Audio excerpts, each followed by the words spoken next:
All right, we're live. What's up, Taylin? How you doing? Good, man. Good. Excited. Super nice day out here in Colombia right now. Like I've Dakota walled off, so I can't hear him. Thank God. So you know what? It's a it's a super good day in paradise. How about you, How man?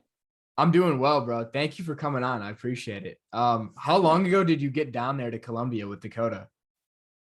Dude, I got here a week ago. So like crazy because a lot of people always talk about online business and like freedom and like location freedom in particular. Mhm. I was working a 9 to 5 last year as a college teacher while I was scaling my ghostwriting agency. Like I actually worked it until about a month ago. So I grew to 40K per month while working a 9 to 5, and it was fucked. I'd never do it again. It was like actually brutal. Yeah. And what really got it started was Dakota one day was just like, yo, man, we live in the same city in Kelowna, and so does our buddy Liam Kircher. Why don't we all like meet up? And I was like, yeah, sure. Like, let's just go for drinks. And we're like out for drinks. And Liam's like, yo, boys, I'm going to Dubai. Like, you guys should come. Like, fuck it. Yeah, And yeah. we're like, uh, I was like, I don't know why I'd go to Dubai. He's like, well, I'm gonna go for 30 days. Why don't we get a bunch of like, why don't we mastermind with some online biz owners? And Dakota was just like, he like turns his phone and it shows that he like booked the flights. So then they both turn to me and I'm just like, oh fuck. But like I was working a 9 to 5, so I couldn't just up and leave because I still had to teach. So I went to my work and was like, yo, I kind of strong armed them and was like, I might quit if you don't let me go to Dubai for 30 days. Yeah, yeah. And they were like, cool, as long as you teach your classes, like go ahead. And that was my first taste of like the freedom. So I went to Dubai, was absolutely crazy living with those guys for like 30 days, just doing business. And Liam convinced me to quit my job, which is why I quit. Yeah, yeah. A couple months later. We can get into that story if you want. It was kind of funny. But yeah, then since then I went back to Canada for a bit, and Dakota came down here, and he was just in our group chat like every day, like, "Yo, when are you guys coming to Colombia? Let's get the crew together. Let's get the crew together." So Yeah. I finished my 7 day water fast, booked a flight, and I got here like last week. Wow. Dude, that is it's so crazy to me how you guys are just like, fuck it, let's go to Dubai. Like, fuck it, let's go to Colombia. Like, everybody talks about this location freedom, and that's why we all want to do online business, but like, you're living it, which is crazy. So, like, a year ago today, like, could you have ever imagined that like this would be your reality? Like, were you when did you first get into this ghostwriting stuff? So, dude, a year ago, like to this day, I came back from holidays, and my buddy Russ was like, "Yo, I met this guy named Liam, and you need to meet him like right now." Because I actually was in real estate before. I was a real estate investor for like 5 or 6 years. So we were chatting a bunch of real estate stuff. I didn't post anything on social media, no Facebook, no Twitter, no Instagram. I was just like, fuck socials. I just didn't use it. Mhm. Was one of those guys. So I go and meet Liam and I sit down with him and he's like, hey, so I'll just be transparent with you guys. I make like X amount of money on just Twitter. And I think at the time, like, I think he'd be okay if I shared this. At the time, it was like 30K per month, I think. And he's like, I'm about to launch a coaching offer and I think it's going to make me like 300K. And I was like, fuck off. There's no way. I'm like, this just sounds impossible. He like shows us his Stripe. He shows us everything. I'm like, how many followers do you even have? He's like 15,000. I'm like, this dude's making like 30K a month with 15,000 followers, like about to make like 300 grand. Like this is like guru Ponzi, like pipe dream shit. And I really didn't buy into it at all. I thought it was really like weird. And he was like, dude, you have to make me a promise today that you are going to post on Twitter every fucking day for 12 months because it will change your life. He's like, you Wow. have to promise me. That's almost a year, like to the day, actually. It was almost exactly 12 months ago.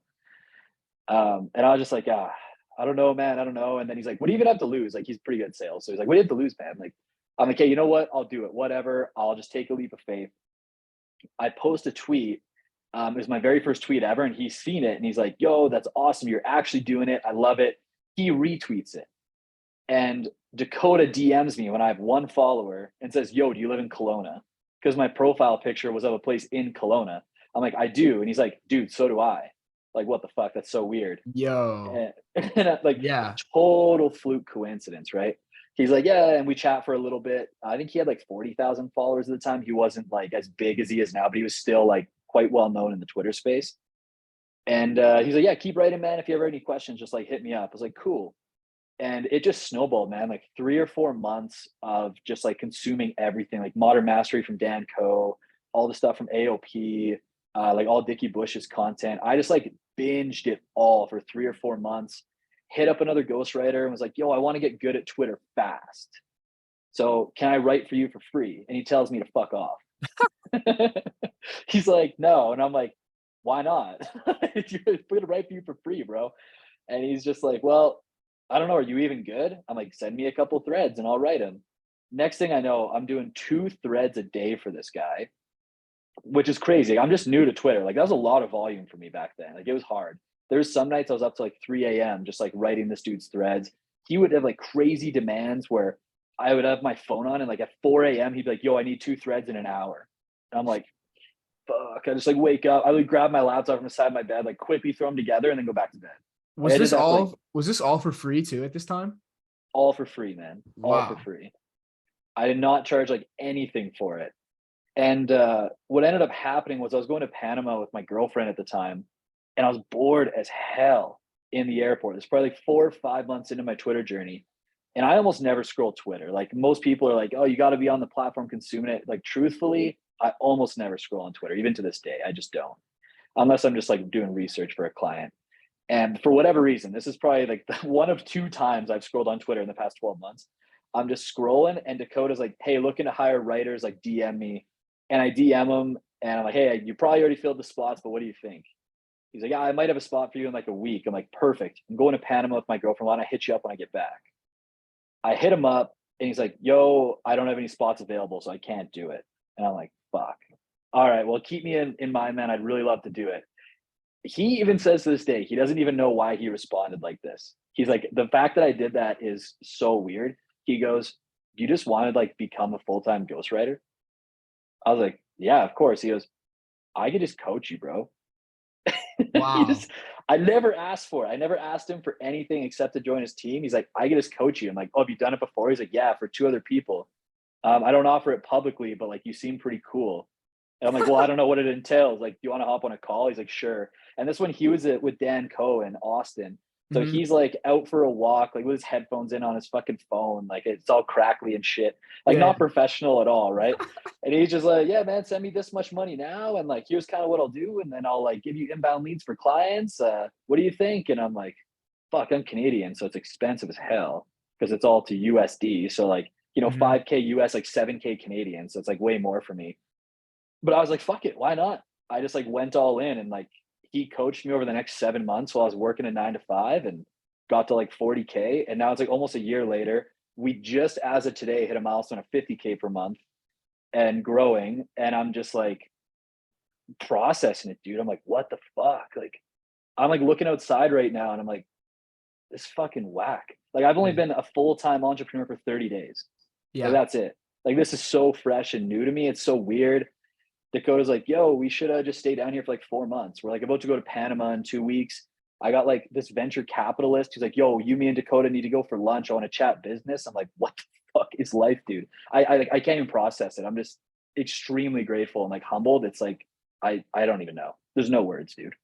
It's unbelievable how much can change in a year. Like, and I think there's such a Yeah. valuable lesson in there because by you just taking action and sending that one tweet, it changed your life.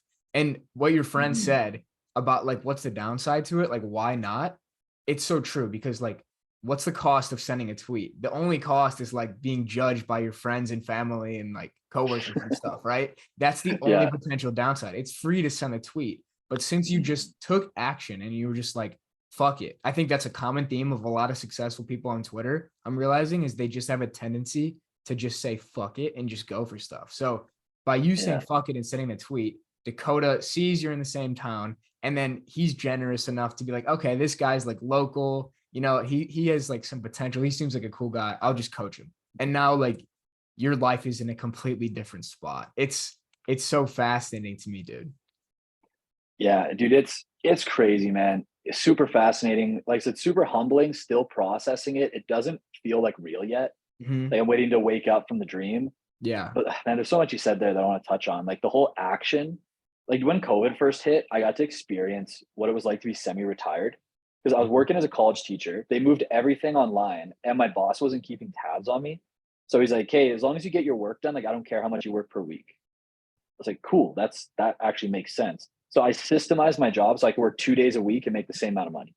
So I, Interesting. It's kind of the same with Twitter. It's like you can batch all your content up front. You can batch your tweets, your yeah, newsletters, etc. So you kind of had that proclivity to just knock stuff out right away. And real quick, if I can Yeah. ask, what college were you a professor at or a teacher at? In Kelowna, it was called the Center for Arts and Technology. So like Okay. before I was a college teacher, I was a music ghostwriter for EDM. So I worked at a record label and I ghost wrote dance music for like 5 years. And then I was kind of tired of doing it. I wanted to move into education. So I always wanted to be a teacher. And the college had an electronic music program and it was doing terrible. Like the reviews were awful, the students were unhappy, the college like was thinking about closing the program altogether. But they were like, hey, if you can rewrite it from scratch, like we want to scrap everything. It was a 18-month program. We want you to rewrite the whole thing as you're teaching it, which was also fucked. I'm like, Yeah. why do I keep playing life on hard mode? Like, so I did that, teaching business, music business in particular, but also like general business and electronic music production. So I literally taught people how to become like traveling touring DJs, which was like, just, I don't know, it's fuck, man. Life just like it's weird. I don't know. It's weird to even say that. Yeah, that's a wild job title. I've never heard of Yeah. that. And I was gonna ask you about that because I saw on your Twitter, like you made a full-time living in music, and I know how rare that is. So did Yeah. that experience kind of show you like, okay, it's possible to go these unconventional paths? Or like where does this come from? I think it actually comes from my dad. So my dad is Okay. a trades guy. He's a pipe fitter. And when my brother and I said my one little brother, when we were being raised, he was always like, "Hey, if you want to go into trades, you're gonna do it because you're passionate about it. Otherwise, I want you to find a way to make a good living doing something that you want to do." He was very big on that when we were growing up. So my brother went into personal training, became like an online fitness trainer. We're probably going to bring him on Twitter pretty soon, actually. We finally convinced him. Let's And then, go. yeah, it's going to be Are you awesome. gonna charge him for ghostwriting? No, dude, I probably will do a lot of his writing, but I don't know. Maybe I'll do like a rev share on the back end or something. I don't Yeah, know. that'd be funny.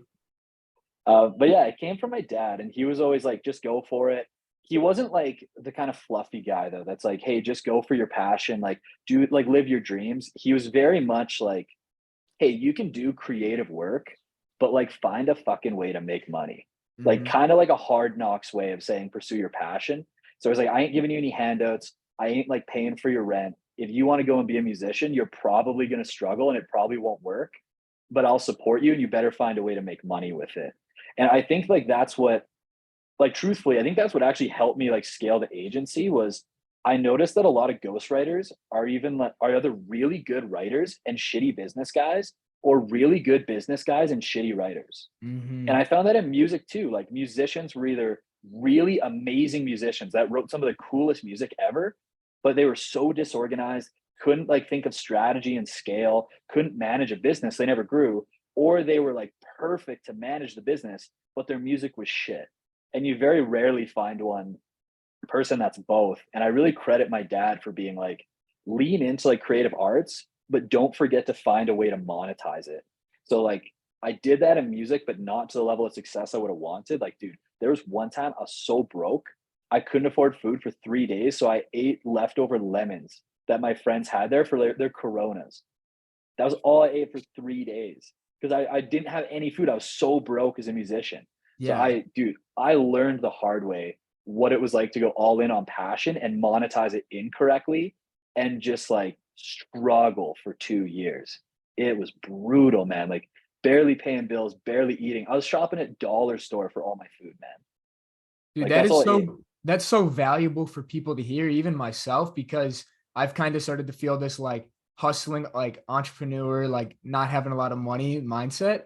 But that is just to a different extreme. And people will see you now on Twitter, like saying, oh, I just hit my first 50K month. And they might just assume it's all been easy, but like clearly it's not. Clearly you've had to struggle and grind. And it probably makes it all the more worth it now that you're seeing this success. It does, man. I call it like the tipping point. Like to be Yeah. transparent with you, dude, I was so like not conscious in my 20s at all. Like I'm almost 30 now. I'm turning 29 soon. So a little bit older than a lot of the guys on Twitter, but from like 18 to 21, I had such high social anxiety. I couldn't even talk to people. I literally took the Charisma on Command course to learn how to go and like meet someone back in the day when they were like a huge YouTube channel. And like that kind of started to work a little bit. I got into music and like, oh, that's a whole other story there. But like, dude, I struggled so much with like confidence and just feeling like I was like just not valuable. Yeah. Like there's this idea that men like aren't born valuable, they have to earn it. And like Right. that resonates with my experience as a man. Like in my early 20s when I didn't have money, I didn't have a nice car, I was like living with 4 or 5 people, like could barely like pay my rent. Like I just didn't feel like I was a valuable person. I didn't have any confidence. And then just like struggling for so many years in music and then struggling in real estate, even though I found more success in real estate than I did in music. I have like 4 or 5 failed businesses before this. Mm-hmm. And like each failure, it just like made like reaffirmed that I like wasn't valuable. It's like I can't do this. Once again, it's like you hear of all these other people that are successful. You hear of like Dakota or Dan Cohen. They're just like, hey, just do this. And you're like, okay, well, there's proof that that can happen in the world because you're doing it, but I haven't seen the proof that it can work for me. And Mm-hmm. that's debilitating until you have the tipping point. And for me, making my first 10K on ghostwriting, like was the tipping point where I'm like, oh shit, like maybe all those struggles, all the skills, all the books, all the failures actually will lead to some level of success. And like now that I'm at 50K, I just remember that it's like, man, there was like honestly a decade of failures before this where I just felt like a lack of confidence and like a worthless piece of crap. So Yeah. it's like humbling to remember that. And like you just gotta like wait for that tipping point, man. If you just keep going, like it sounds cheesy and motivational, but Mm-hmm. I believe every person has a tipping point where it finally is like boom and it starts to work. Right. Because you just put in these inputs for years and years and you just don't see any results. And then overnight, it appears probably to outsiders. And I'd be curious to ask you about like what your peers and family think. But from outsiders, it's probably like, oh, he's an overnight success, or like he just got rich super quick. But what they don't see is that, as Alex Hormozy says, like that graveyard of failures, like for years and years and years. And finally you break through with a success. So Yeah. what do your colleagues, like former colleagues and teachers and like family, what do they think of all this online stuff? So like I actually they don't really know about it to be Mhm. honest. Like my mom, dad, and my brother, I'm pretty close with. Like when I have killer months, like 50K, like I'll actually send in like a group message to my family, like just made 50K this month. And my dad's like, what the fuck? It's like it's fucking crazy. But he doesn't get it. He's like, I don't really understand what my son does. I don't understand how he makes money. I don't know if he's like doing something fucking illegal. He's like, I got Yeah, no yeah. idea. He's like, but he supports it. He's like, just because I don't get it doesn't mean that it's not working. And I think in some ways it challenges his beliefs and is Mhm. uncomfortable for him because, you know, his whole life he's made like 100K a year. He's done quite well for himself. He even made like 250, 300K at 1.2. But to hear like, oh, my son's making 50K per month is like at almost 30 when my dad worked till he was like 45 to get there, I think is kind of a weird thing for him. Mhm. My mom's just like, cool, you're not starving. Obviously, like my brother's in business, so like I kind of want to elevate him and like get him there too. As for the rest of like my friends and family, like no one knows because no one has Twitter, and I don't post it anywhere else. Like I'm very secretive about it. So Mhm. my family like all thinks that they're doing like 10 times better than me, probably. Uh, Which I, you know, in some degrees maybe they are. I'm not saying it's like a measuring stick, but they have yeah. no idea that I make this much money. They just know I'm traveling and I'm like doing online stuff, and I kind of like it that way. It's nice. Yeah, it is kind of nice to like stay under the radar. And there's like this trade-off with growing a following on social media that I've started to feel a little bit. And I'm still like really early, but Yeah. I was starting to feel like that pressure of like, oh, people are actually reading my stuff. People are like actually commenting. Like I put out a couple Mhm. threads that had gotten some hate. And I was like, damn, like Mhm. I didn't expect this to actually happen. So then I'm getting all, imposter syndrome and all that. So, Yeah. how do you deal with like gaining these followers and gaining this traction while also trying to like detach from it and realize that it's just an app, it's just social media, it's not real life? Okay, this is like a really fantastic question. I have a couple different answers for it. For one, on imposter syndrome, I think the only way you can overcome it is just by going through it. There's Mhm. no like amount of thinking that overcomes it. Anyone that says like, here's mindset hacks to overcome imposter syndrome, I'm like, I don't know. I don't think that stuff really works. If anything, you just need a mindset hack that gets you to keep going. But even when I Yeah. was a college teacher, man, like I became a college teacher at 24. I was almost like, I think there's only a few people in history that became like a college teacher younger than I did.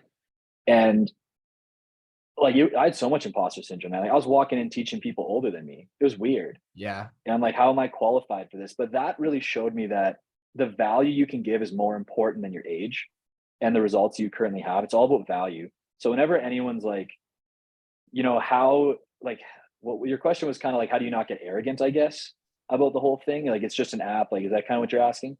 Yeah, or like how do you detach from it? Because I feel like, it feels like there's so much attention and eyes on you when you're on Twitter all the time and like people are commenting, you're in the DMs, like there's so much attention. But then I'm walking down the street in San Francisco, like thousands of people out here, not one person knows my name, which is awesome. But when you're in this space, it feels a bit overwhelming at times. So like how do you deal with that, I guess? Try to think of how to explain it without it sounding too abstract. Um, like truthfully, you're only as good as like the value you can bring to people. And one Mhm. thing that's humbling is like the mighty always fall, the arrogant always fall, in my opinion. So one, like even though I'm doing really well right now, like I just hopped on a call yesterday with a guy who runs like $100 million marketing agency, and I paid him like quite a bit. It was quite a few grand just to ask him questions about where I'm at. I didn't even have any specific questions. I'm like, yo, am I thinking about this right? Like, am I approaching this right? Because I don't want to be one of those guys that is successful today and is broken 2 years from now. Right. Like, dude, I have a friend who makes like an insane, he makes like 3 mil a year, and his business almost went under like 4 months ago. And he has like a 50% margin. So I'm like, this dude like brings home 1.5 mil a year, and he almost went bankrupt in his business. Yeah. Like that's like when you Jeez. just really look at the reality, man, I find any time that we get too high on ourselves, anytime we're like on the shit, or we let like everybody who's saying, hey, like we really love you, or like you're really helping us and stuff, like it's all great. I love the encouragement. I want to help people, but that's where the focus should go, in my opinion, is how do we just continue to help people? How do we bring more value while also being defensible in what we create and being aware of market changes, so 5 years from now, we're not starting from zero. Because Mhm. like most businesses fail in 5 years. Like most of them do. So right now we're all riding a Twitter wave. And I talked to Code about this with ghostwriting. I think ghostwriting is extremely valuable. I think it's a fantastic wave. It's a great high value skill and it's very in demand. Will it be in demand at the current scale in 3 years from now? I have no idea. So Right. how do we create defensibility? How do we like look forward and say, hey, this is working now, but maybe it won't today. Like, think about the guys who invested heavily in Facebook ads and got Mhm. creamed like 3 to 5 years later. Right. We could be those guys. Like I'm 100%. thinking of super bad right now, where he's like, we could be the mistakes of like the guys that like the chicks hook up with. Like, if you ever watch Yeah. super bad, Yeah. I Yeah. like I'm like looking at all those business owners, and I'm like, dude, that guy that had like $100 million business, and then he was broke 5 years later. Like, fuck, that could be me. Like, what do I have to think about now to avoid that? Like, I Yes. think those are worth putting your focus and attention on, because all the people that get really high on themselves, it just seems like they always fall. And I think that's important to remember. 100%. And I felt that in my personal life in terms of like sports. Like I had made it to like the top. I made it to like the D1 level. I thought I made it. And when I got to Yeah. college, like I metaphorically got like punched in the face. Like I went from like the best player in my high school to like probably one of the worst players in the college team and just Yeah. could not overcome like these mental barriers and everything. And it was like a huge wake up call that, okay, like my whole life up to that point had been pretty smooth, but then Mhm. you get to the top and you realize like, holy shit, like I actually like I got punched in the face. Like I was not ready for the moment at all. And Yeah. it's so valuable that you say like you can't ever get so high on yourself because right when you do, that's when everything can go to shit. And that's why I think like Yeah. practicing emotional control. And I've seen your Yeah. like Yeah. your profile picture on Telegram, I believe, is you reading meditations. Like, and it seems Yeah. cliche, but practicing stoicism and like reading this stuff and just Yeah. trying to stay neutral and through the ups and downs because they're inevitable, but trying to just stay even True. keel is so important. And another thing I wanted to touch on that you said is like we don't know what ghostwriting will be in 5 years, and I've been thinking about this a lot. It's like okay, it's kind Mhm. of this like there's always been these fads like Facebook ads, drop shipping, etc. So like, what is it going to look like in 3 years? And like you said, we don't know. But I think something to hedge against that, in my opinion, and I'd love to hear yours, is like creating multiple income streams under your personal brand. Because if ghostwriting goes under, but people still like to listen to you about writing advice, or they like to hear mindset advice, like you can pivot and potentially have a coaching offer. You can launch a podcast. You can do all these things. So is that something that you're thinking about in terms of like hedging your bets with ghostwriting? Yeah. Truthfully, yes. I can, man, there's actually a lot of stuff I could talk about. I literally was on a call with that dude yesterday talking about this kind of stuff. Yeah. So, short answer, yes. Personal brand is your defensibility, Mhm. personal brand and platform diversification. So but you also want to grow on like one first. That's Yeah. something to remember. Is everyone's like, oh, should I be doing LinkedIn, Twitter, Instagram? I'm just like, good luck doing it all well if you're starting out. You won't. You need to like systemize one, then go to the next one, systemize that, go to the next one, and just be like thoughtful about that process. And yes, personal brand is the way to do it. In terms of like the offerings, I think there's like levels to the game. And when you actually look at most people that become really successful, they tend to follow almost the exact same framework. And Dakota's like, even just with him, and he's like, hey, this is what I'm doing next. I'm like, fuck, even he's following it, even though he might not have known. Is usually it's learn a high value skill and then offer it in a service based way for high ticket. That's how Mhm. most people that are making good money always start. Like Dan Coe did it with websites. We're doing it with ghostwriting. Some people did it with like drop shipping. But the thing about these types of things is they're very client heavy. Fulfillment is not always easy. There's quite a heavy time aspect to it in terms of the dollar you can make. So the next thing people usually do is they offer it as coaching, which like Dakota with the cohort. And for one, you make way fucking more money. And two, it's a fraction of the time commitment, especially if you can productize and systemize it and do it over and over again. So it tends to go from like service based to coaching based to SaaS based, tends to be the next one, or like a true business. Like, I don't know, I don't want to shit on us ghostwriters and stuff. I don't know if I look at ghostwriting as like a true business. I think it's more like a freelance gig that some people are doing at bigger scales. But what is a true business would be like content marketing. Mm. That's a scalable business.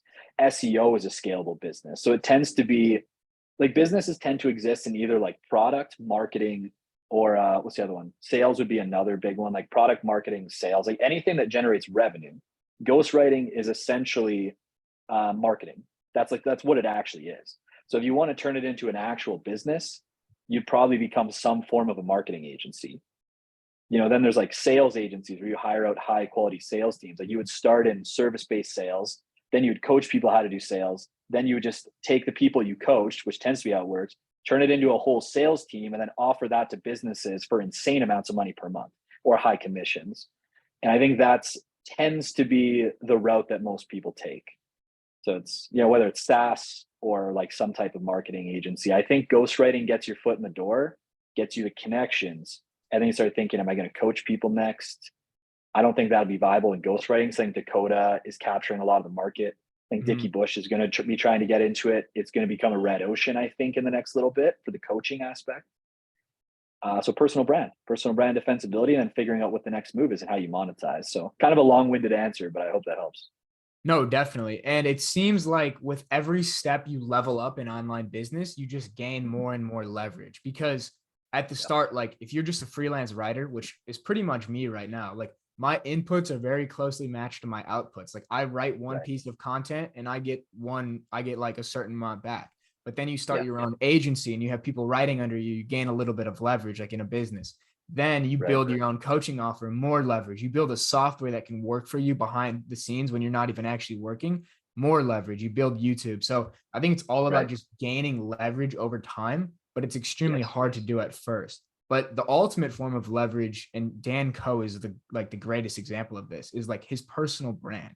Like Yeah. just through his name and just through his courses, like he's making $100,000 months in his sleep. Like he doesn't even Yeah. have to do anything. And there's people recurring in modern mastery, subscription based, buying his courses. Like Yeah. he's figured the game out. So I think it's like you said, you have to start with one narrow thing, whether it be Twitter, Instagram, whatever, and then you figure it out. You get a following, and then you branch out to more. So for Right. me personally, like my tentative roadmap, and it's Mhm. obviously subject to change, is like, okay, Twitter, ghostwriting, reinvest the ghostwriting into like podcast, YouTube, create leverage that way.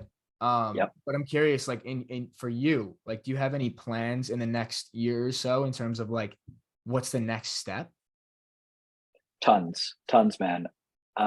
So right now with the agency, I'm actually trying to remove myself from the day to day a lot with Right. Ghostly, and to go into higher forms of leverage. Like we have 21 clients right now. It's fucking retarded. Like it's insane. Sorry, I know some people don't like that word, but bad habit. It's all good. I don't really care about being politically correct over here. Okay, cool. Yeah, it's just insane. It's a lot. It's a lot of time commitment to get to the level of scale I'm at, and I'm working on. I call it the Warren Buffett. Is basically as you grow, you get less in the day to day, and you become more of a decision maker where you're paid for your thoughts. So Right. right now, let's say you start ghostwriting, you have to do like ideation, hooks, write the content, like all that stuff, right? But the real high level or like important aspects that are less replicatable by other people are your ability to source the right idea and your ability to write a killer hook that gets engagement. Like that's really it, right? Yes. Like those are the two highest leverage points of ghostwriting. So what I'm Yes. trying to do with the agency is say, when new clients sign on, like I will do the ideation and I will help with hooks, but I even want to hire people better than me at writing hooks. I think as far as like the writing goes, I think you're probably even already a better writer than me. I'm not actually like that good of a writer in my opinion. I'm just good at business. So like that's just me being Interesting. transparent. Like most ghostwriters, I think are better ghostwriters than me, and I would like wear that on my sleeve. I'm not gonna like try to delude myself. I just Because think that I've it's been not better at certain. about, Yeah. yeah, it's not about writing necessarily. It's like most of ghostwriting and running an agency is running the business. Like the writing, so many people Yes. can do the writing. Yeah. Yes. Like, why is there so many writers and very few people with like good writing agencies? Right. Like Yes. that's an interesting question to think about. So I think like getting better at the headlines and just doing that. So for the agency, it's like I have people that handle operations, maybe sales, but I actually don't mind doing the sales aspect. So I might still do that. It's also good to connect with the clients in that way. It's good network. Mhm. I want to just remove myself as much as possible so I can focus on personal brand. That's going to be the biggest thing is Yeah. personal brand. I'm going to try to grow on Twitter to 100K this year, 100K on LinkedIn, just focusing on the written platforms. I want to launch a community. I'm not 100% sure how it's going to look yet, but that is something that I really like because I think coming from being a teacher, education comes more naturally to me now. I have 7 years of experience as a college teacher. I'd like to move more into education in a valuable way. And if you think about community, it is extremely good money for the time commitment. So that's me, like looking at it from multiple angles, right? Yeah. Uh, After that, like I'm trying not to think too much further because as doors open and as I meet more people and as I learn new things, I don't know what I'm going to want to change and how I'm going to want to pivot. Like even yesterday, my call, like I pivoted like maybe like that much after doing one call with someone who's like 10 steps ahead of me. Yeah. So I'm like, I think we should just be focusing on the next steps while like casually thinking about the future and like having some ideas, but like not really thinking about it too much until it's time to make that action. Right. Because you can't see like 10 steps in the future. You wouldn't have been able to No. see like a community as a possibility or even a 100K personal brand as a possibility had you not just wrote that first tweet on Twitter a year ago. Like you Exactly. wouldn't have even been able to perceive these things as being a possibility a year ago. But since you just Yeah. took consistent action, then these new doors open and they appear where you never would have even imagined. But for your community, like, were you thinking like a business community, a writing community? It's a great question because I'm thinking about what's the unique value proposition, right? Yeah. Like Yeah. what would there's already modern mastery that's very much like online creator business, health, and all that kind of stuff. You know, like Dakota might launch one. Like who knows? I don't know if he will, but like if he did one, it'd probably be like a ghostwriting one. You know, like there's so many other creators. Like I think Ben Merrick said he might launch one. Like he used to be Art of Life. He's got like a Yeah. big account. I don't know what it would be on, but it's like at some point you got to ask, like, okay, if all these people are just doing like online business, like what's the USP? And I think what like the idea I have now that is subject to change is I would love to take everything I've learned about like business scale and all of that and just deliver it in a really easy to understand way and just get a community of people together that are just interested in like scaling and growing and make it more high level. Like Dan Ko's like Modern Mastery is $5. I think it's great for people to get into. I Mhm. might make mine like entry level $150 a month, where it's like, hey, I'm gonna get less people, but I just want like the killers in here that are Yes. all scaling. You know, the amount like I write for 4 people in the Forbes 30 under 30, and every week I get to interview them, and they teach me like so much shit, man. Like that's what people don't talk about with ghostwriting. That's the actual value. It's not in writing, it's learning from the people way more successful than you are every week. It's crazy. So like I want Yeah. to take all of the things I learned from them and like share that in the community, because that's something that most people can't do. Most people don't have access to those people. They can't share those lessons. Right. You can gain access to these type of people through ghosting. That is crazy that you have 4 people in the Forbes 30 under 30. I obviously you can't share who they are, but Yeah. that is fascinating to me. And that's the thing about like starting a personal brand online. It just opens doors to new connections that would have never been possible. Like had I not Yeah. started this podcast or writing on Twitter, I would have never connected with you. I would have never connected with Dakota. And like three Yeah. months ago, I remember looking at Dakota's profile. Like this was the guy to emulate. Like, and to think Yeah. like I would actually just be able to like casually text him and like we're working on things together now. It's like it's just Mhm. unbelievable. Like the doors that can open up if you just take consistent action. It's Yeah, exciting. dude. It's really crazy. It's the network effect is the craziest part of the ghostwriting. It's not the money. The money's good. The money basically gives you the first step out of the matrix, is what I would say. Yes. That's what it is. It's you're not out, but the ghostwriting money gives you a piece of the freedom, which is the location freedom. The time freedom is the next aspect. Like I'll Mhm. ask you, Yeah. how much free time do you want to have per day to work on whatever you want? Dude, like ideally, I would love to be able to work like for 3 or 4 hours, like deep work in the morning, kind of like Dan Coe. And then the rest Yeah, of the day, just like read and just go on walks and just like let my yeah, curiosity wander. How about you? right. Pretty much the same, man. Pretty much the Yeah. same. Like I, I just posted like my first thread today that I've written in basically like 6 months.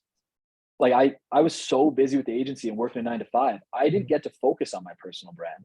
Like I don't regret that because the agency's been great, the money's been great, but I probably left like 30 to 40,000 followers on the table from not Yeah. being consistent with threads. And it was just a matter of focus, right? You can only focus on so many things. I'm grateful for where I'm at. So I can't look at it as in what is it, a scarcity mindset, right? Yeah. Yeah. But similar to you, like when I wake up in the morning, I get the most fun and fulfillment from being like, what am I learning? What is fascinating me? Like, oh, I want to write about that. I want to explore that. I want to put it in a newsletter. I want to make a video about it.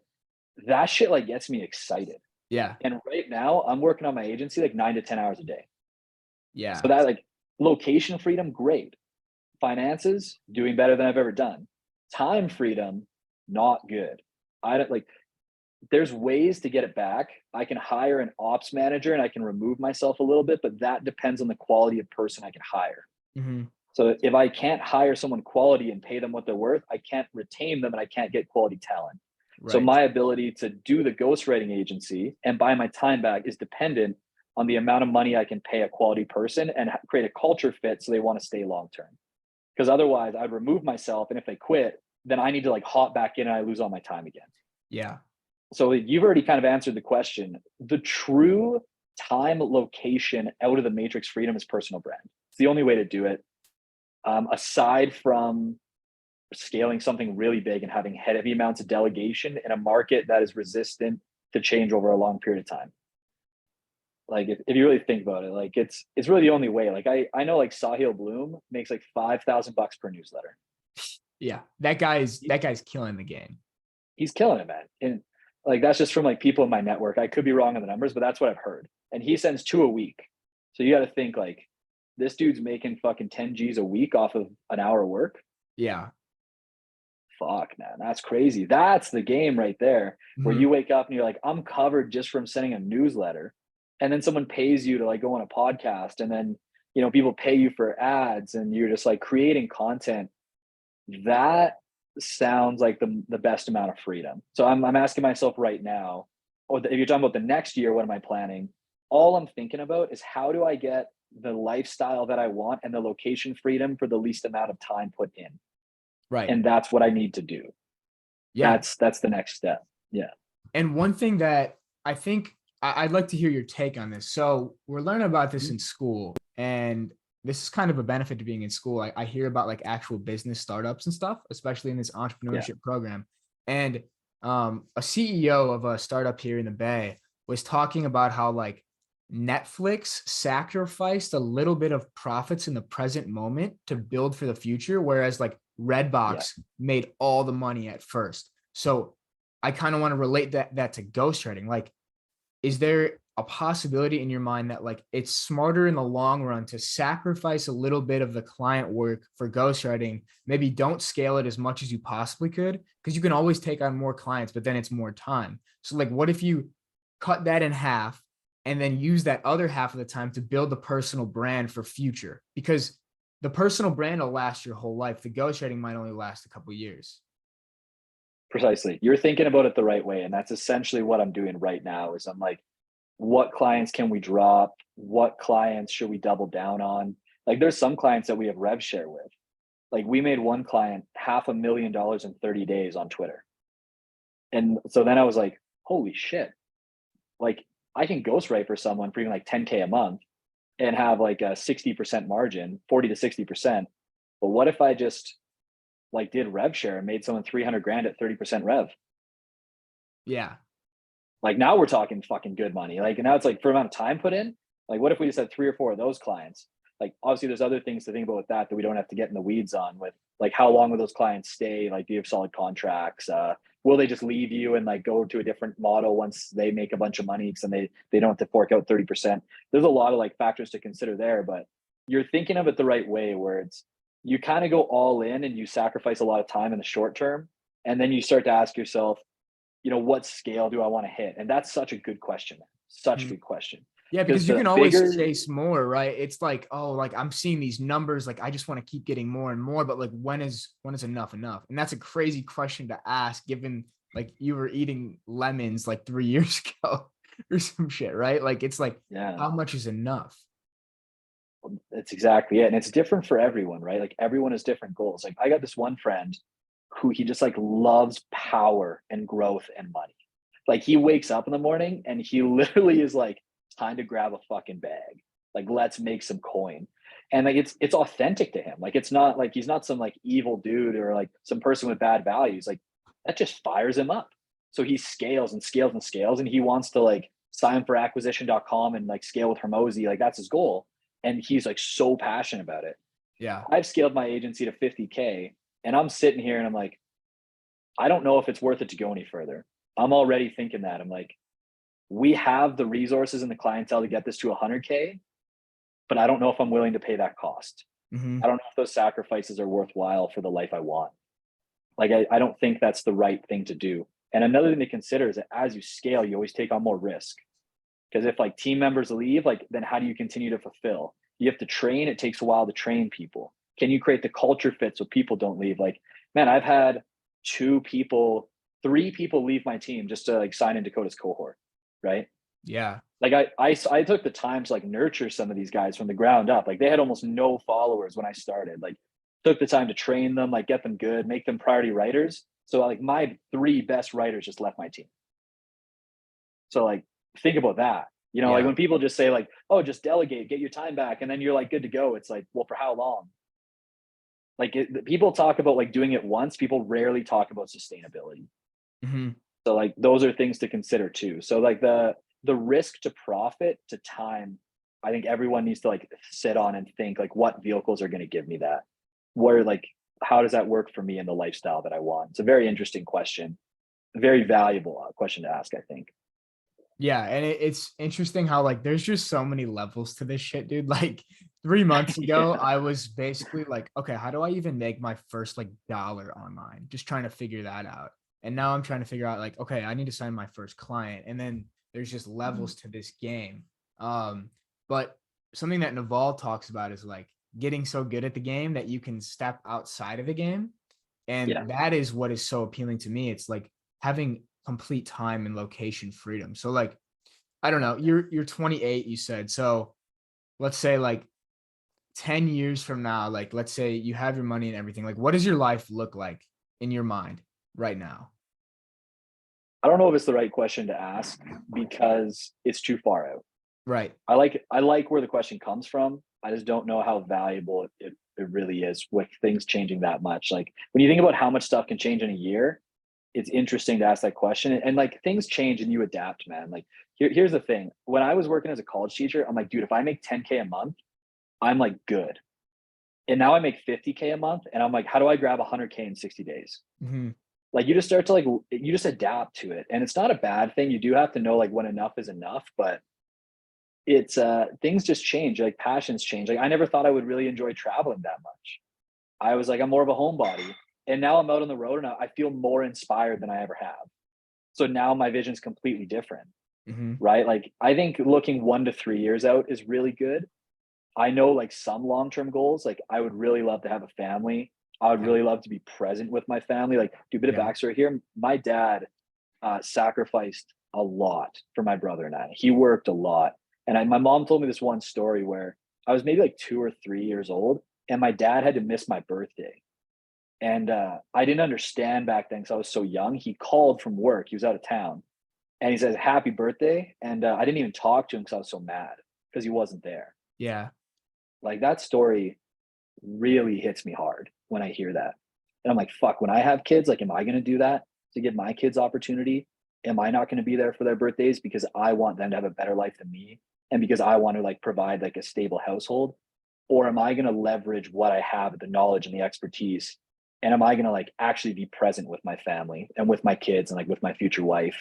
So I can work 4 or 5 hours a day and then go for that walk with them and then go like to the pool and swim and, Yeah. go take them and like do these exciting things. That's about like as concrete as my vision is in the future. Is family is really important to me. And I would love to be more present with my family while still providing them with an incredible life and like having financial resources. Mm-hmm. So how that looks will probably change as I meet new people and I learn new things and the different levels to the game. Like you were saying, at first ghostwriting is the goal. Then you're like, fuck, maybe rev share, then maybe content marketing agency, then maybe personal brand. It's like, it just always changes. Mm-hmm. But that overarching goal of the time freedom and like being able to be present with my family, I think will always be there. Yeah, I think that's a Yeah. beautiful perspective to have. Like the specifics are obviously impossible to know, but the general overarching like lifestyle is something I think about a lot. My dad was the same way. Like he worked his ass off for years. Like he grinded so hard for my family. And I guess I'd never really put it into perspective until now that I'm older, like how much our parents sacrificed for us. And so you Right. could like the great thing now is like now that I'm starting to realize this, it's like, okay, like I want to be there for my kids just the same way. And we can't really have the perspective of what it's like to have kids until you have kids, Yeah. obviously. But I can Yeah. only imagine it's got to be like the most meaningful thing in your life. Like when you're chasing all this stuff, like at first, like the meaning comes from the money or the time or the freedom. But once you have that family, like that's gotta be the ultimate pinnacle of your meaning as a human, honestly. It's instant purpose, right? It's Yeah. very purposeful. One thing that talking about Naval, he has this really good quote, and he's one of my biggest inspirations. I've read the Almanac like 12 times. It's Same. just so fucking good, man. I couldn't even put it down. It's so good. I just keep Um, rereading it like every couple days. I just can't yeah, stop. Like it's on my Kindle. I just read it every night before yeah, I go to man. bed. Just like these concepts, just ingraining them in my head over and over. But yeah, continue. Dude, exactly. It's so good. Yeah. It's so good. It's so dope that you love it that much too. He has this one idea that it's easier to go like through a desire than around it. Yeah, I think Mm, it's a very important concept. Like any desire that we have that we try to like tell ourselves we don't need will always haunt us, and we can never like get free of it. But once you get the thing, you no longer like need the thing.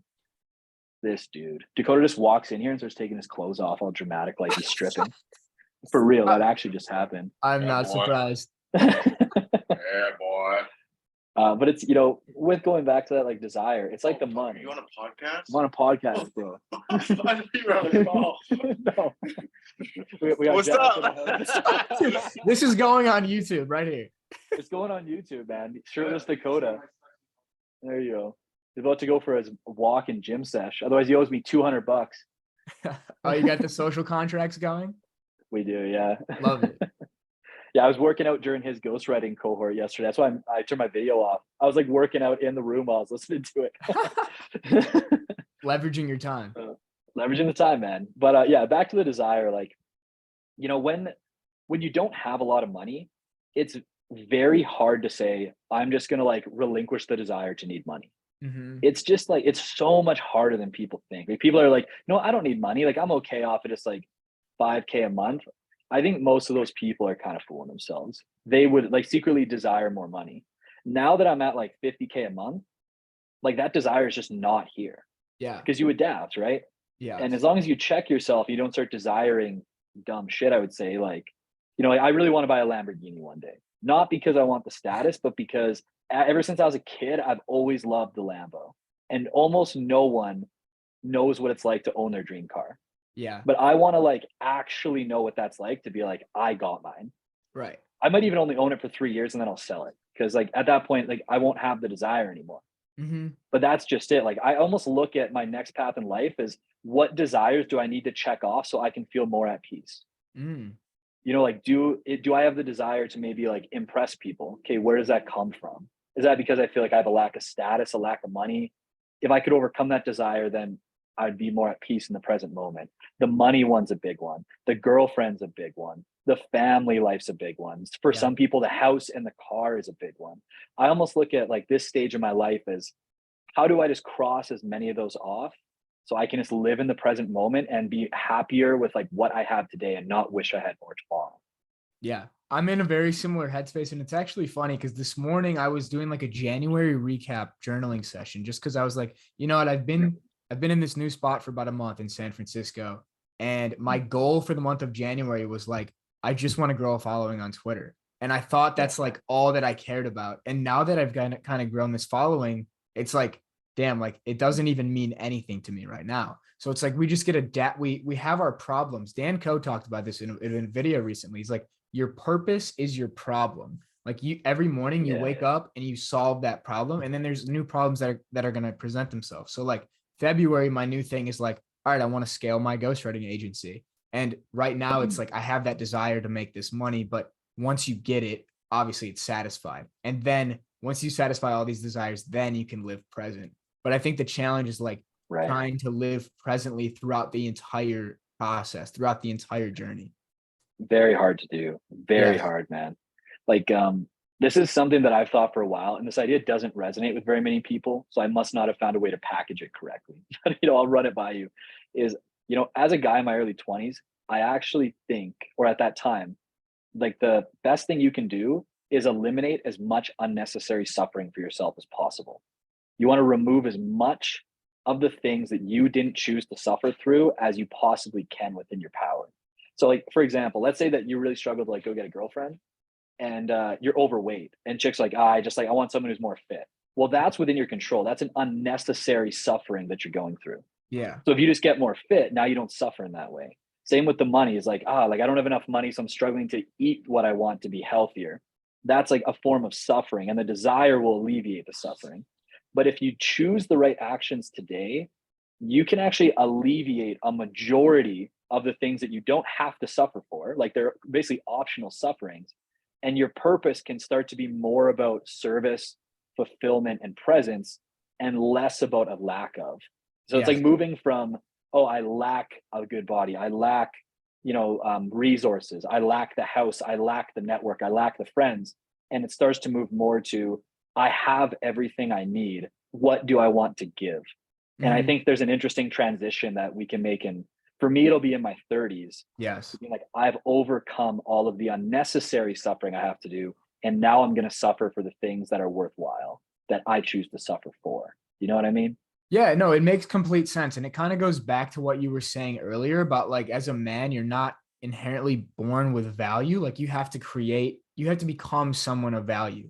And you do that by becoming a well-rounded person, like in your personal life, in your social skills, with your finances and resources, in the gym, with your body. Like as a man, like you can actually become a high valuable man if you put in the work day to day. And that's something I talk about, like, and I got this a lot from this guy on YouTube. His name's First Man. Have you heard of him?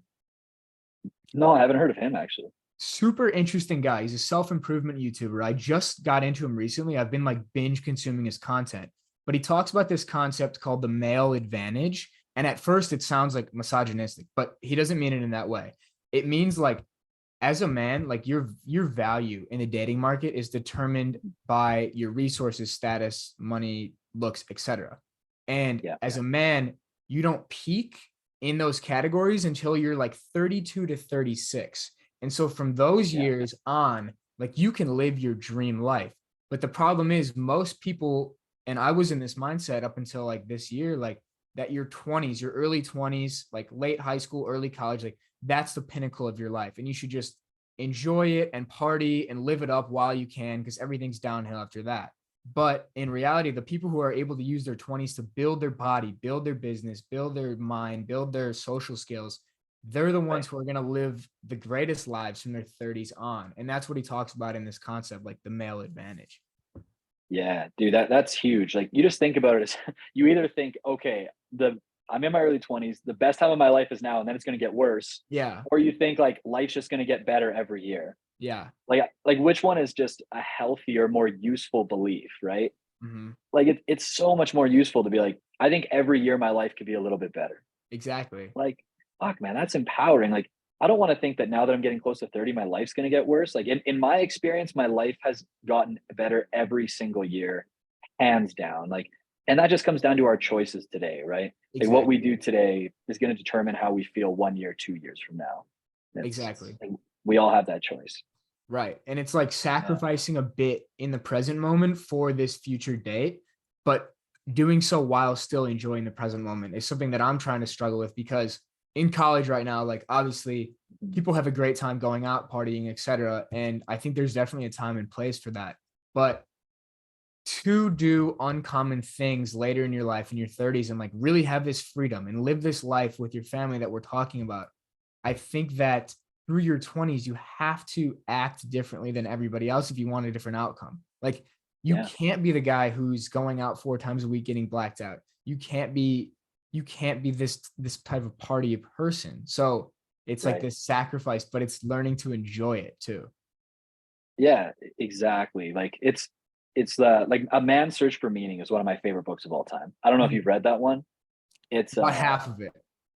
I need to fuck, finish it. man.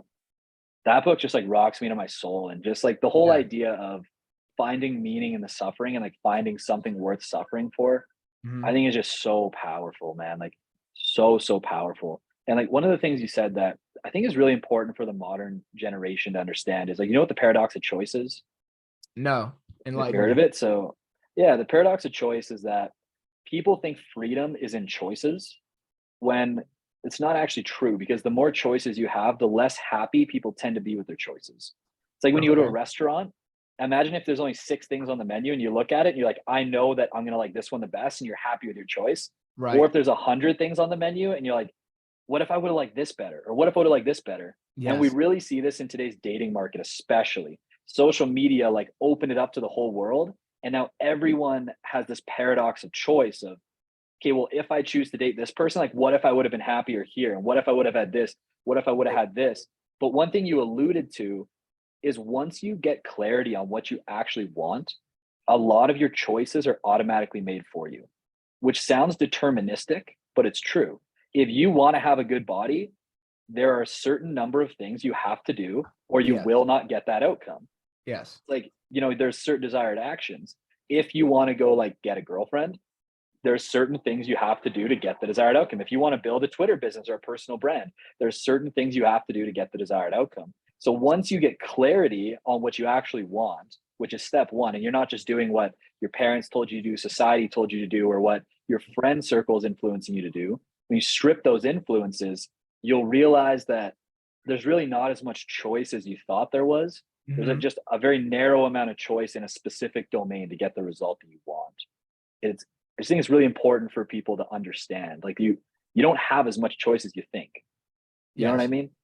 Yeah, it's like, I mean, I think you're kind of alluding to this, like eliminating bullshit, like, and Yes. focusing in on the few things that really matter. So to me, it's like right now, it's Yes. basically just like fitness, growing on Twitter, and I want to start monetizing this ghostwriting agency.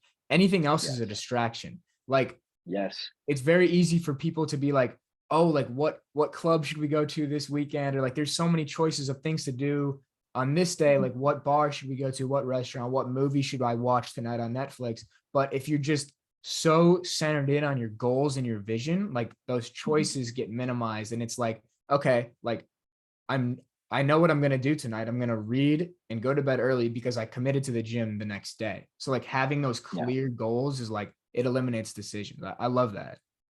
Yeah, that's exactly it, man. And I like your framing is probably a better way of saying it than my random philosophical approach to it.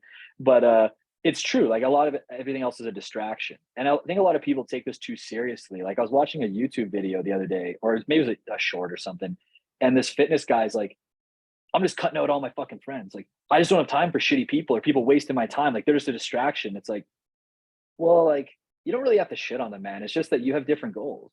Mhm. Like what those Exactly. people want to do day to day just doesn't align with where you want to go. Like why does that mean that they're lesser than you or they're shitty people? Or like when you say they're a distraction, like yeah, that's technically true, but you don't really mean it in like this bad, ill-intended way.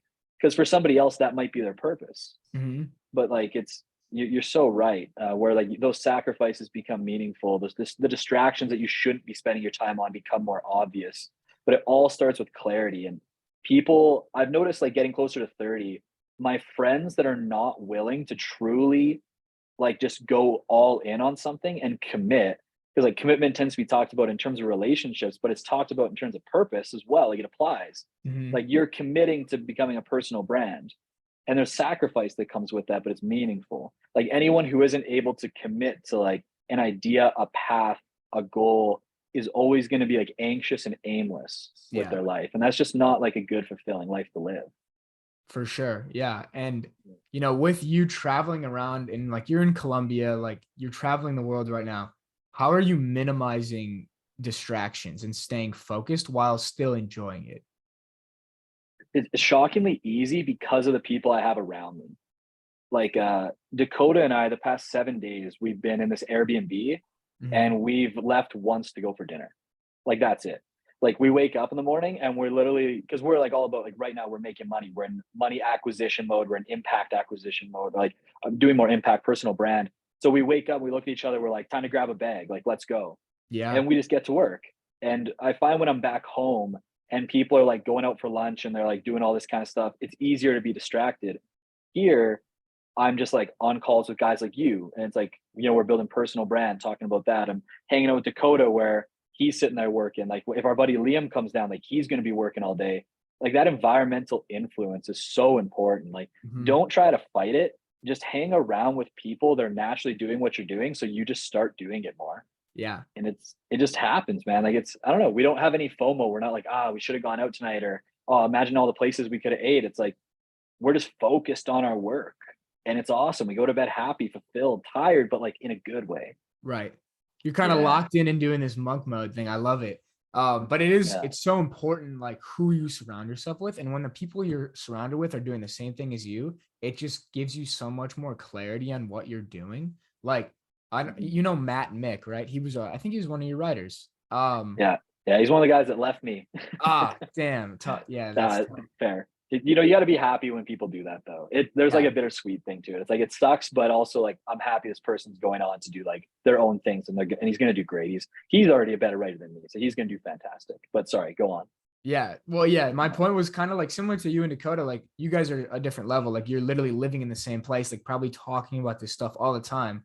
But he lives in a suburb of San Francisco. And so we've been hanging out a bunch out here. And it's like whenever we're hanging out, like I just feel like we just both grow more and more because we just shoot ideas off each other. We're both so locked in on the same goal. Whereas Yeah. I kind of have this conflict of interest sometimes with like classmates because Yeah. like I'm in some group projects and their number one goal is like, how do we get an A on this group project? And I'm like, I don't give a shit. Like, I don't care at all. Yeah. Like, I will do Yeah. my work and contribute and help, but like our visions are different. Or it's like, they're like, oh, it's the weekend now. Like, let's all go out. Like, my whole class is going out, but it's like, damn, I feel like I'm missing out. But if I was just surrounded by people doing the same thing as us, like I wouldn't feel that. So, I mean, I Yeah. definitely want to work towards that eventually. I only have a year left of college, but Nice. yeah, it's definitely super valuable to hang around the people doing the Yeah. same stuff as you. Oh, for sure. And people that are like ahead of you, like Dakota's way ahead of me, man. Like it's crazy when people are like, you and Dakota are on this level. I'm like, dude, fuck, he's like way ahead of me, dude. Like the shit that he's doing and implementing, like I don't want to say any of it, but it's fucking crazy the shit he's working on. It's absolutely Yeah. nuts. And it's inspiring because, you know, like one thing we haven't talked about is like procrastination or Mhm. the thinking we're not ready to do the goal. Like I've been meaning to launch a newsletter for a while, but I'm pretty big on focus. Like I need to focus on one thing at a time and not spread myself too thin because then quality drops. Mhm. And every day Dakota's like, yo, have you launched that newsletter? I'm like, I don't know if it's time. He's like, what, an hour a week? Like, what are you doing? Like, dude, like, don't go for dinner one night out and just write it. And Yeah. like, it's just like, fuck, he's so right. Like, there's just so much like things we say we should put that off to the future. We can't do that now. We've all these beliefs. Dude, here's one. I love this. This like resonates with me so much. When I was in Dubai hanging out with Liam, I can't really do well with caffeine. Gives me a lot of brain fog. So I don't Mhm. drink like Red Bull anymore. I don't actually have almost any caffeine. I'm like completely dry from it because like I Damn, bro. cannot write when I've had caffeine. It's weird. It gives me brain fog, man, and it just makes it Wow. like 10 times harder, which sucks because I love coffee. It's fantastic. But Yeah. I can't drink it because then I'm not productive. And I was in Huh. Dubai and we had this degenerate day, man, where we started buying Red Bulls and then like we all had one in the morning. And then Liam's like, I'm gonna have a second one, boy. Like on his weird voice, and he cracks it. And then Dakota's like, looks like we're all having two. And then Dakota's like, time for a third one. And then I'm just like, time for a fourth one. And we've like had 4 Red Bulls and it's in the morning. We're just being an idiot. It's like not healthy at all. And Yeah. then I start getting this crazy brain fog and I'm having trouble writing. So I'm just like, man, I think I'm just gonna like chill for a bit. I can't write. And Liam's like, is that a fact? I was like, what? Like, what do you mean? He's like, well, it Mhm. sounds like a belief to me, and it sounds like a really shitty one. Right. And I was like, fuck. Like, I just kind of like sat there and was like, how much stuff do I tell myself that is just a belief that is not serving me? Mhm. Like it's crazy, like how much we do that. Like me saying, oh, like I don't have time for a newsletter yet. I need to like check myself. Like, is that actually true? Or am I Yeah. just not making time? Like, oh, I don't have time to write threads for my account this week. Is that actually true? Like we just believe these fucking stories we tell ourselves all the time. Yes. But until you get around those people that are like, dude, like, what are you waiting for? Like, no, keep writing. Like, who cares if you have brain fog? You did it to yourself. Keep fucking writing. You don't get to take a break. Right. Fuck, he's right. Who says I can't write just because I have brain fog? It might not be the best writing, but I can still write. Yeah. Like, who says I don't have enough time to do a newsletter? Maybe I do.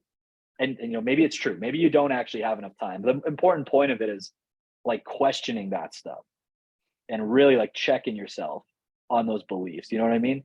Yeah. And I think there's a quote. It's like the scariest beliefs are the ones that we don't even know we have.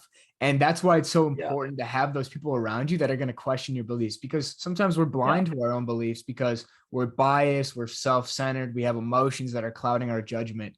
But when Yeah. somebody from the outside is able to objectively look at you and be like, dude, like that's just the limiting belief you have. It's like, wow, like I never thought about it Yeah. that way. Like I have a bunch myself that I'm trying to consciously fix. Like one of the ones I have is like, okay, I got to go to the gym really early today because I have class and I have to write and do all this stuff. And it's like, damn, I Yeah. don't have any caffeine. Like, how am I going to do this? But it's like, I don't need caffeine to go work out, right? That's Yeah. just a belief I'm Yeah. holding in my head. So it's like, yeah, just trying to break down those beliefs and trying to be reliant on as little stuff as possible. Like Alex Hormozy talks about, like, Yeah. like these people have all these woo-woo morning routines about like I need to meditate, like cold shower, all this stuff. And I do like doing that stuff, but the best morning routine is when you're not reliant on anything. You just can wake up and work. Like I want to be the Yeah. person that I can work in a coffee shop, I can work in my room, I can work on a train, I can work on a plane or a bus. Like, but we put these beliefs in our head like, oh, I can only work when I'm in this environment, or I can only Yeah. write when I have like, and when I'm fasted and I have like a white monster next to me. Like that's one of the Yeah. ones I have right now. So it's like, yeah, trying to Yeah. break through these beliefs like one by one and having people to check you. So important. Dude, so important, man. And we live in a society now that like culture is very much about affirming beliefs. It's not about challenging them. Yeah. Like that's what I see a lot in culture. It's always like what you believe is okay. Like what you believe is you. Like that's your truth. Personally, I'm like, that's a load of shit, it, man. Like there's beliefs that are useful and beliefs that are not. Like, is your belief serving you in your goals or not? Like, I Mhm. don't care if you think it's your truth. Like, is it actually making your life better? Right. Like that's like there's all this I did a tweet, I think it might have even gone out today about like identity attachment, or maybe I did it yesterday, but so many people were like, so what, I should just like not care about anything and I should just like not this, or like, how am I like supposed to think I'm not successful? It's like, why do you even need to think you're successful? This kind of goes back to the first question you asked me today about like, as you're starting to get like a personal brand and all this stuff, like how do you feel about it? It's like, why does it have to matter? Yeah. Why do I have to Yeah. give it all this importance and like attach myself to it? Even our positive beliefs, like why should I even have an attachment to like a positive belief that I am capable of making money? Like this gets like kind of meta and really philosophical, but Aubrey Marcus said this on a podcast once. He goes, I like wearing the Aubrey Marcus meat suit. I like being the CEO. I like being the incredible husband. But when you strip all that stuff down, like I just am. Like I am. Like at the core of all of what we are, like we're so complex. Mhm. Why do we take these tiny little things and make them all of who we are? Like you kind of get what I'm trying to say. It's kind of Yeah. meta, so it's a little hard sometimes to understand, but like I'm a brother, I'm a writer, I'm a business owner, I'm a traveler, I'm a son. Maybe one day I'll be a father. I like philosophy. Does that make me a philosopher? Like I just named off 8 things off the top of my head. And when you talk to most people, they're like, I'm a businessman, I'm a Yes. CEO. And they just so heavily attach to these things and these beliefs and these identities. It's like, well, you're a lot of things. Like, why the attachment? Mhm. Like, why not just be? Right. I think it's the ego. I think like we hold on to this sense of self and this sense of identity. And I felt that I didn't realize I felt it until I really was able to like step out of this egotistical state, I guess. Like my whole life I had been this athlete. I was just like this football player, right? And Yeah. it wasn't until I was contemplating like, okay, am I still going to do this that this is why I think psychedelics are so important also, like not to get too woo-woo, but Yeah. so I took psychedelics, I took mushrooms by myself, and it made me step back and realize like, damn, I'm attaching my entire identity to like this sport. Like I think it's giving me like all this status. It's who I am. But in reality, it's actually limiting to label yourself as one thing or to even have Yeah. other people label you as one thing. Cause like you said, we're so Yes. multifaceted and complex. And like that's why when people ask like what do you do or like who are you, I don't want to really be able to like give a clear cut answer, right? Like if you Mhm. ask Dan Coe like what he does, like he said it, he's like, I don't know what to tell people that I do because he's so well-rounded and multifaceted. And I think that's Right. something to strive for. Dude, it is. And what a lot of people don't talk about is how much happier and peace of mind you get when you reduce those attachments. Mhm. Like, dude, this is where I learned this from. This is so weird. I watched a podcast with Dan Bilzerian, of all people. I don't even Yeah. like follow Dan Bilzerian. I don't really care about that guy at all. But Yeah. for some reason, I watched it, and throughout the entire thing, people were like, "Hey, like, can I ask you this? Like, hey, I don't mean to like offend you. This is what people are saying." And he just goes, "You can ask me anything. Like, it's fine." Like, he was completely unfazed by anyone attacking him, any questions they asked him, and he was just like present. Yeah. And I'm like, that's so fascinating. Like, how like there's so many people that if you just said something they didn't believe in, their emotions just go crazy. Like Right. they just freak out, right? And they're like, you can't challenge my beliefs. And then you have this guy like Dan Bilzerian who you could say literally anything to the guy, and he's just like, doesn't matter. Stoic. And he's just, yeah, kind of like stoic, but even in like the stimulus, man, like he's Yeah. not even like triggered by it. That's a whole other level because there's one thing to be triggered by a stimulus and then cope with it. It's another thing to not even have the stimulus. Right. You know what I mean? Like, Yeah. I think that comes from attachment and just not holding on to like who we are and these labels and these beliefs so strong and just being like, yeah, everything's in flux. Like I'm learning new things. Like if there's new evidence, I'm willing to like let that go. Like other people are different from me and like their beliefs are different, but it works for them and that's okay. Yeah. And I just think there's so much more peace and happiness found in our lives when we do that. And then, I'll give the one dichotomy to this is people will be like, so what, you just like aren't attached to anything? I think that's too extreme. I think it is right to attach to things, but be aware of the risk that we're taking. Like, let's Mhm. say I was to get married or relationships actually just in general is really good for this is to have like a true healthy relationship involves vulnerability, Yeah. like being truly open with someone and knowing you could get rejected. Like, I'm going to show you who I am. I'm going to completely open up. And if you reject me, it's not like when you approach some girl on the street and you're like hitting on her and she rejects you. She doesn't even know me. It's a completely other level when you are completely yourself to someone and you still get rejected, because now you're truly rejected for who you are. And if Mhm. you were to attach yourself to that person and like risk being rejected by them, like maybe you date them for 5 years and they don't love you anymore and they leave you, that's really risky. And that's going to cause a lot of emotional flux. But there's also a lot of beauty in that risk. And there's a Yes. lot of incredible experiences that you could have.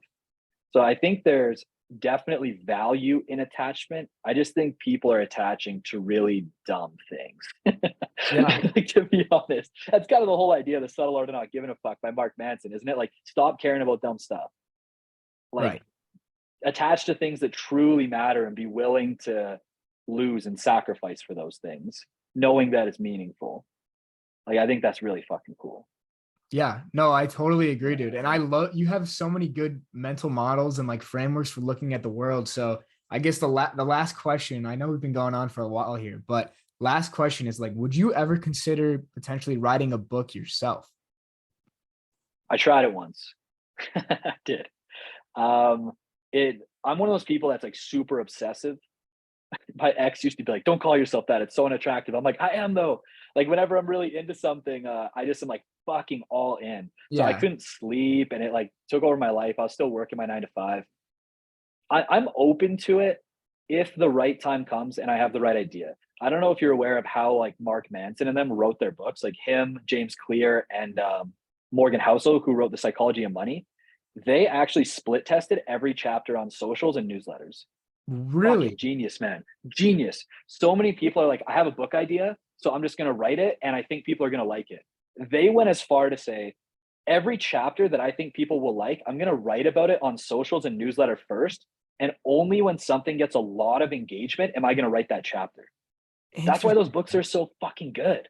Yeah, yeah. Because it's like in marketing or sales, when you have an idea for who your ideal customer is and what they want, but you don't actually Mhm. go talk to them. Like you have to actually go talk and get real world feedback. That's such a genius way to approach. I never knew that.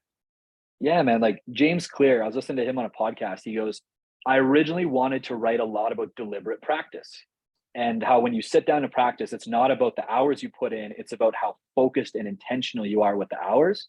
But every time he wrote about it, people didn't really care. So it Yes. became a very small part of the book that he lightly touched on and then he moved on, where he originally would have made it a Hmm. couple chapters. So, like, Interesting. just that alone, you're like, fuck, man, these guys are smart. So, if Yes. I was to write a book, it would have to be later where I have the ability to truly try to make something that I think could help people. Mhm. Not something that I'm like, I think this is cool for me, so I'm gonna write about it. It would have to be, I think this shit is really valuable, and how could I package it and market test it and split test it the whole way to Mhm. create a book that would stand the test of time? And if Yeah. I could do that with the right resources and the right team, then I would do it. Right. And they kind of did it through their personal blogs and newsletters. And like now, maybe Yeah. you're the next evolution or like whoever is with Twitter and the personal brand because you're the first step there. Now you have people reading your stuff. Now you can split test. You can see what ideas work. Yeah. So the option is there. It sounds like. Yeah. In the future, it's really crazy when people tell me I'm already there because like I still consider myself so small. Yeah. I think like the business success people know me of kind of colors their perceptions of like my brand. Maybe I don't look at myself as like a big creator. It's kind of like weird to hear that. But there's a lot. I'm in a growth stage right now, man. I'm right there with you. I think you're gonna pass me soon too. Honestly, you and like a bunch of people in Dakota's cohort. I think you guys are gonna annihilate me in the next year. And that's humbling, dude. You guys are killing it. I love your shit. I read your stuff. I'm like, fuck. I wish I wrote it. I appreciate it. That's actually crazy to hear. I really appreciate that. Because Yeah, man. I feel like at every stage of the journey, this kind of goes back to imposter syndrome. It's like I have no idea what I'm doing. I'm just figuring it out as I go. But it's like every time you Yeah, level up, whether it's in life, relationships, business, etc., like fitness, like the imposter syndrome is going to be inevitable. Like yeah, by reaching a new level, like you actually become somewhat of a different person. And it's uncomfortable at first because we get so set in our beliefs and so set in our identities that once we change them, it's like, okay, now I actually have to change a lot about myself to like adopt this new belief, right? Dude, 100%. Like, fuck, I had a really good question, but I kind of lost it. Nah, it's gone now. It's gone. Maybe it comes No back, but worries. no, I do agree with you. Yeah, there's so much there. You know, like I would kind of end this off by saying, we talked a lot about like business, personal brand, growth, and all that stuff. It's one piece of the pie, man. Like, Yeah. it's like we've talked a lot about presence and peace. And I was on a space with Dakota the other day, and what's his name? Nick something, I think, the copywriter. I don't know if you were in that space, but I was not. I really love Naval's idea of peace. And to me, I used to think peace was being like a monk where you're calm all the time and you're like sitting there meditating and you're like, I'm at peace. I'm here. But when I heard this guy talk, he was so fucking captivating, dude. Like every word he said, I was like, I want to meet this guy. Like, I want Mhm. to like get to know this guy. And he never said this, but it was something I picked up on from the way he spoke was peace is being able to enjoy the present moment. If you are focused in the present moment, you are at peace. Mhm. And I think when we talked about eliminating the undue suffering, a lot of suffering comes from thinking about ourselves. If Mhm. you're out and you're like, I'm overweight right now, I wish I wasn't overweight, or you're at the beach, maybe it's like, I don't want to take my shirt off because I'm at the beach and I'm overweight. You're causing unnecessary suffering. You can't be in the present moment. You're not at peace. If Yes. you're like, oh, like I'm making a lot of money, but I don't have a whole lot of time, like I'm so bogged down, I can't stop thinking about how stressed I am, you're not at peace. You can't enjoy the present moment. So I think the goal of trying to figure out how to live your life so you wake up every day and you're not busy focusing on what you wish was different, that's a fucking worthwhile goal, man. If you can live a life that you don't wish was any different than it was, that's Yeah. really cool.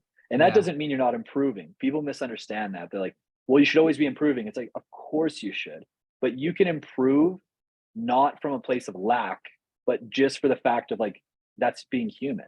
There's always another mountain to climb. We adapt. We have to be improving. But that Yes. improvement doesn't have to come from a scarcity mindset and a place of lack and not being enough.